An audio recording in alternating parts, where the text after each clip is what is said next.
Chicken gravy recipe అయితే చూసేద్దాం. First అయితే ప్యాన్ పెట్టుకొని ప్యాన్ హీట్ ఎక్కాక ఆయిల్ వేసుకోవాలి. ఆయిల్ వేసుకున్న తర్వాత ఆనియన్స్, పచ్చిమిర్చి బాగా ఫ్రై చేసుకోవాలి. ఆనియన్స్, పచ్చిమిర్చి బాగా ఫ్రై అయ్యాక నెక్స్ట్ మన దగ్గర ఉన్న చికెన్ను బాగా వాష్ చేసుకున్న చికెన్ని యాడ్ చేసుకోవాలి.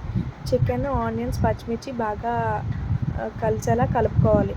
కలుపుకొని ప్లేట్ పెట్టి పక్కన వదిలేయాలి. ఎందుకంటే దాని నుంచి వచ్చే వాటర్ వస్తుంది ఒక 10 మినిట్స్.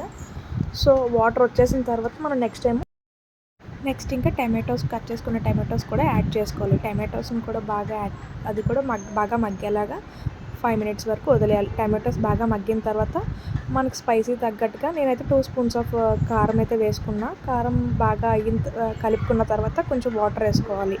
మనకు గ్రేవీ తగ్గట్టుగా మేమైతే 1 గ్లాస్ ఆఫ్ వాటర్ వేసాను. అండ్ మేము పింక్ సాల్ట్ కాబట్టి నాకు 1.5 స్పూన్ అయితే సరిపోయింది.